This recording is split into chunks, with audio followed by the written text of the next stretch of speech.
Welcome. Today we're going to talk about impact and coefficient of restitution. We're in the chapter of 15, kinematics of particles, impulse, and momentum. So the impact is different than the previous lecture. We talked about the conservation of momentum, where we assumed that the force integral with respect to time is zero.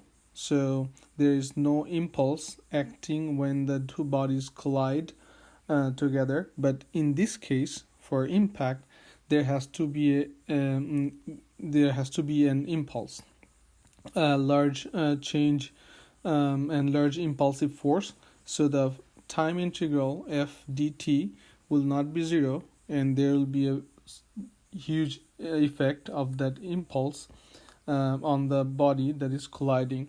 And one thing that is different from the previous conservation of momentum is that here we'll assume the bodies are non-rigid, they can deform. So one example is that in a billiard, the striker ball hits any ball that you target, and then the ball shoots out to the direction that you want to make it go. So there is an impact of force happening between those two balls, and we're going to analyze that. So let's see what is our learning objective is. So we'll define what is impact, and we'll introduce a new term, coefficient of restitution or recovery. So again, some example would be the transportation railway tank. We can use the same example for conservation of momentum if there is no impulse of force, but we can use the same problem for with respect to impact if there is a impulse of force. Okay, same thing for the racket to the tennis ball. There is an impact of the bat on the ball, and that's why it changes its direction, and it also changes its velocity drastically. So there is an impulsive force acting on the ball, and this kind of scenario we're going to apply impact.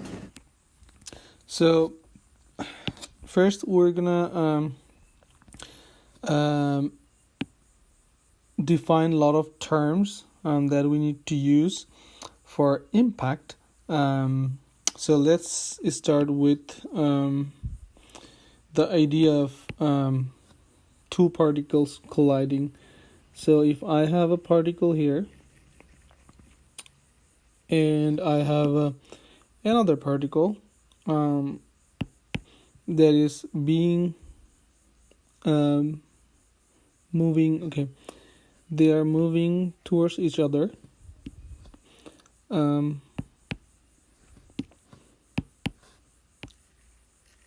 Okay, so two particles, they are moving towards each other. So there's two type of scenario can happen. One could be is that they collide.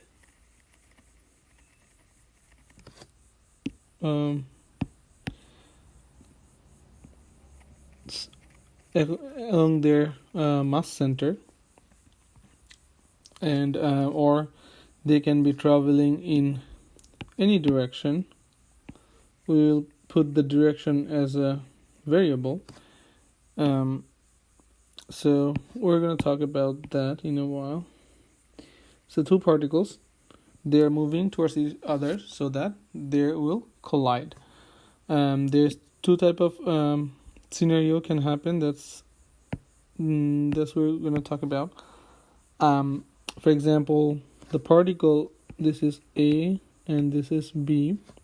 So the particle A is moving with a velocity of VA along the center line of its mass.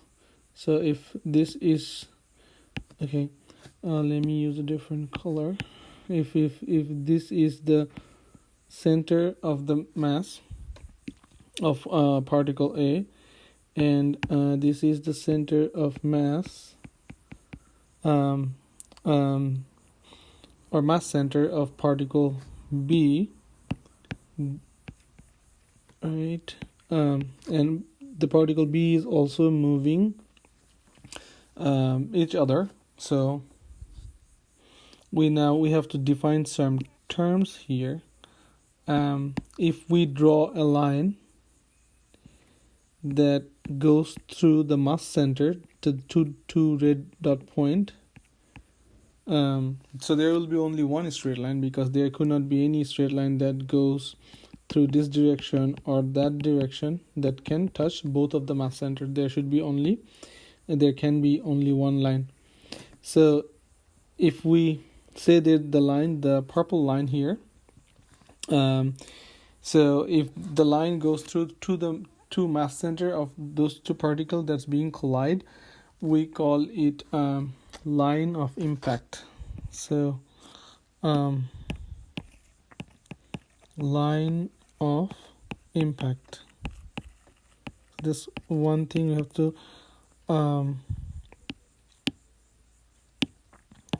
so the line of impact is the line that goes through the mass center of two particles that is being collide. So if we now draw a perpendicular line to the line of impact, if it's perpendicular to the line of impact, we call it plane of contact. So this will be our plane of contact. And so like we said, so if the particles are moving towards each other along, so for example this VA is moving along this line, which is the line of impact, and also B is moving towards along the line of impact, so this kind of impact is called central impact. So this is called central impact. Okay, now we talked about a different impact. Same, it looks like same two particle. If they do collide any other direction than the line of impact, so we have our line of impact passing through the center of mass center, but this time the velocity VA is any other line than the line of impact.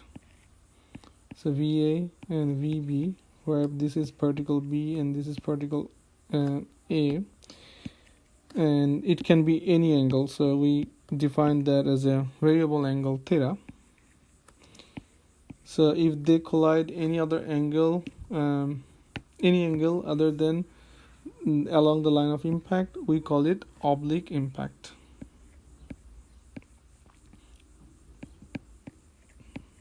Oblique impact. So these are the term we define. We need to define first: line of impact, plane of contact, central impact, and oblique impact. So now we're gonna talk about central impact first. So let's move to a new slide.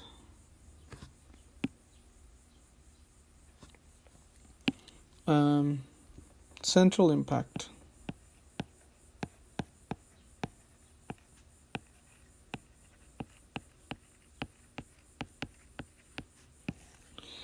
So to visualize the central impact, we will again have two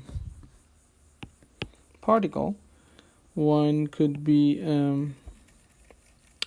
one particle A, and there we have which has a mass of ma with a velocity of va, and it is moving towards the right, and then we have another particle B, which has a velocity of VB with a mass of MB. This is also moving along this direction. So and we call it a picture A or figure A. So in this figure, it tells that these two particles to be collide. The first condition we have to have is the VA, velocity of A, and we'll term it as a 1 because it's before collision, has to be greater than VB, velocity of particle B, and before collision, so we term it as a 1. So this is our first condition. If VA1 is well enough bigger than VB2, then A will go ahead and collide with B. So now we're gonna, like I said, for this impact, we're gonna assume that these particles are deformable. Let's see another image where these particles are colliding with each other. So this is a particle A, which is colliding with particle B. So they're colliding with each other, and they're having some deformation. So we call it figure B. So when they're colliding with each other, there will be a force. Let me use different color. Force, deformation impulse. We call it deformation impulse. So particle A, particle B, since they're colliding, they will have some deformation impulse. Since A had the higher velocity, so the impulse from A would be, we can say P force over the time dt, so P dt. Since A is moving towards B, so B will have an opposite, equal and opposite deformation impulse. We call it P dt, and this is called deformation impulse. So because the force of the deformation over time, so force integral of time is an impulse, and this is, since this is due to deformation, we call it deformation impulse. So now we'll see the second step, or third step, after they have gone through a deformation, and during the deformation process they are also moving together. So we'll say the deformation is going on. They compress each other more, so they almost compressed more than figure B. So yeah, they're going maximum compression, and this time of the deformation, actually they're moving combined. So we'll assume that velocity is V when they're combined together. So particle A and particle B undergoing maximum deformation, and they're moving together, so we call it maximum deformation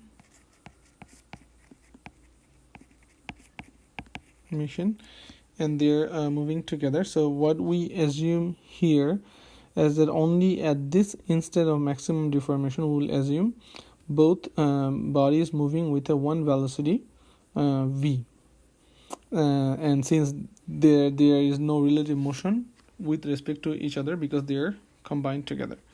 So this is our figure C. So this is the mechanics of the impulse. We're having a different situation toward the impact: figure A, figure B, and figure C. Now we still have some more. So they compressed they deformed, so there will be some recovery, because if they they have impact, there is some force that wants to get them back to its real position, same as elastic force. So we'll again see the scenario of two particles. So since they're gaining back so their original shape after the impact, so they have a larger size and less deformation, so compared to the figure C. So this will be our figure D, where they have restitution impulse, the impulse to gain its original shape back. So again, it will be at the contact point, and we call the impulse of restitution, the force is R. So R over the time of dt is the restitution impulse from particle A, and for particle B it will be the same but opposite, so it will be negative R dt. So we call this scenario as a restitution impulse. Restitution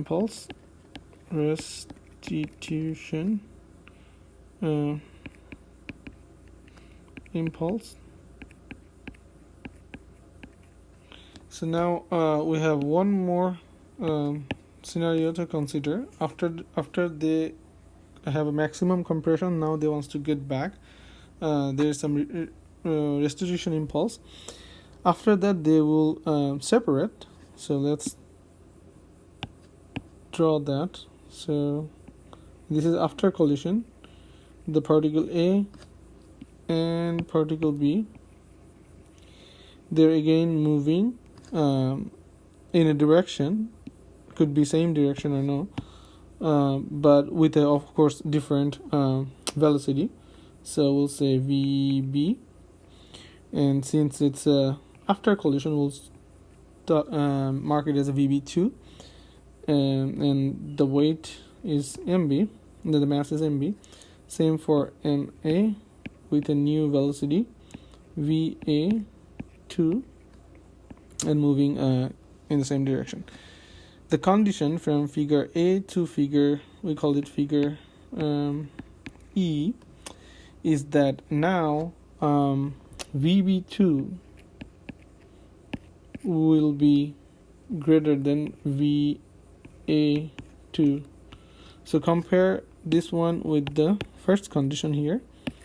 First condition was VA was greater, that's why the particle A collide with VB. After the collision, we assume the VB, the velocity of the particle B now is higher than the particle A, so they will not collide, but the particle B got the impulse from A, and now it has a higher velocity, which is VB.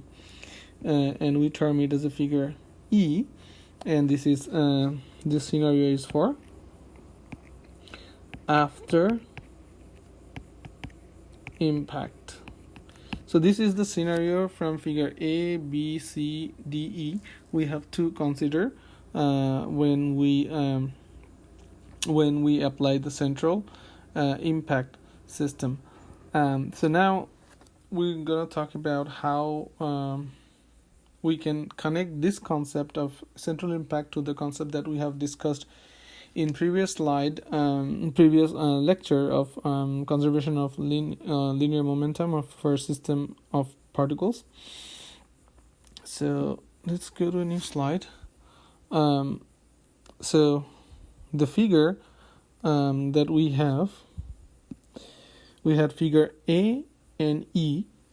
If we just consider figure A and E, on these two figures, the conservation of linear momentum is still valid if we don't consider the figure B, C, and D. So before the particle, the momentum, and after the collision, momentum would be the same.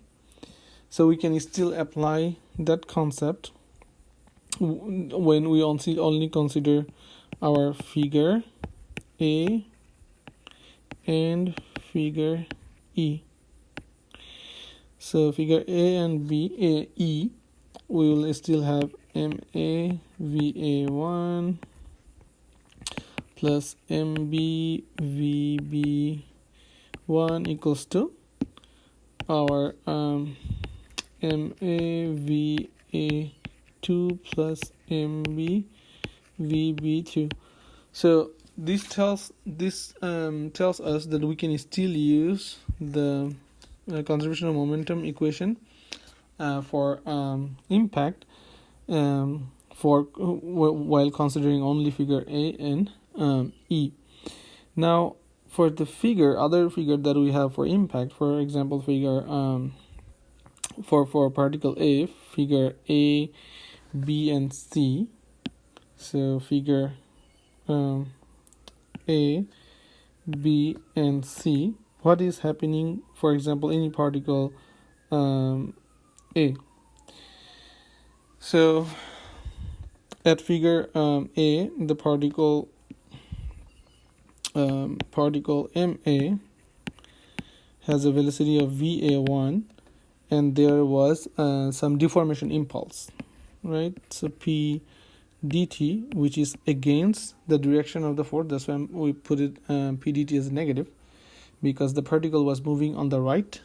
Now the deformation impulse was opposite direction, so we pull it negative P dt equals to the MAV.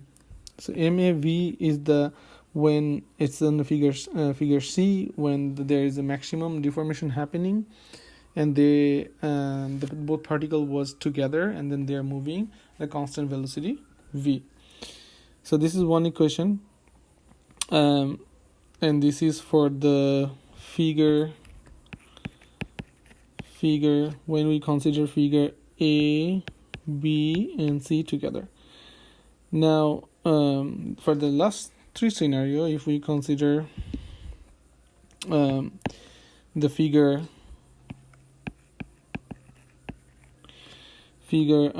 C, D, and F, meaning from maximum deformation to after impact separation. So we will start with MAV, because they were at velocity v under maximum deformation, and the particle A experiences a restitution impulse, some recovery force impulse over time RT. So it's negative, and MA VA2, which is after impact. So after impact, it has a new velocity VA2, and the equation is MAV negative RDT equals to MAVA2. So we can have the same two equation, for particle B, where we will have MBVB1 plus PDT and MBV, those equation. So once we have those two equations, we can have the coefficient of restitution. So this is our second term that we're about to discuss today. Coefficient of restitution.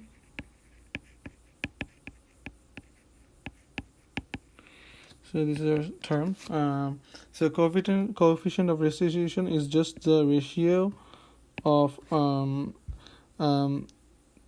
the restitution force, the restitution impulse over the P dt over the deformation impulse. So this is the definition of coefficient of restitution, is the ratio of restitution impulse over deformation impulse.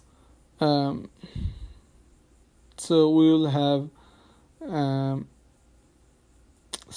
so if we plug the value, these two equation here, this equation, okay, let me change the color, this equation and this equation, if we use these two equation to plug here, we can get the coefficient of restitution as V minus VA2 over VA1 minus V. Similarly, if we do the same thing and this is for only particle A, this is for particle A. If we do the same, if we form the same two equations that we did here, these two equations for particle B, and we plug into this equation for particle B, we will get similar equation, a coefficient of restitution E, which will be equals to V minus VB2 over V minus VB1. So this is what we will have for particle B.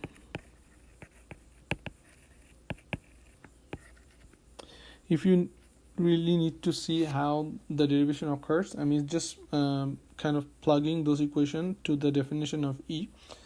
But if you need more explanation, just comment below and then on the video, and then I'll explain it. But this will be our coefficient of restitution for particle A and particle B. So there is one unknown, that is V, and we can get rid of V by combining these two, which will give us E, coefficient of restitution VB2 minus VA2, VA1 minus VB1. So how this is our final coefficient of restitution equation, where we don't have the term V, so we get rid of one variable, and this is easier. But how do we get here? There's a lot of proof available everywhere in the web, but I found one is very easier to understand if we consider our school algebra, where we learn if A over B equals to C over D, then you can write A plus C equals to B plus A plus C over B plus D is the same. So if we apply this concept, this formula on equation 1 and equation 2, so what we will have is that E equals to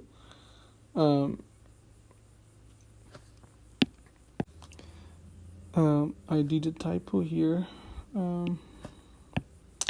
This is positive and this is negative, because this is for V, not for A, so it has to be opposite sign. Okay, so if we apply this concept, algebraical concept here, so A plus A over B, C over D, so this is A, this is B, this is C and D, so we will have the same thing. So all these are equals to E, so we can write E equals to sum of those, so V minus VA2 plus, where V is negative, so negative V plus VB2. In the lower part, we will have VA1 negative V plus V negative VB1. So this part is from the top of here, and this part, the lower part, comes to here, right? And this part is the top part of this equation, and this part is the lower part of this equation.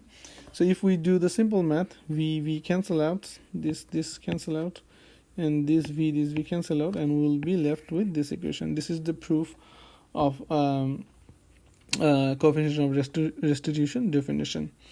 So we also have some little more concept to discuss on impact. For example, what is elastic impact, plastic impact, but I think we're going to discuss that in a different or next lecture. But for now, that's it for now today. I will see you in the next lecture. Thank you.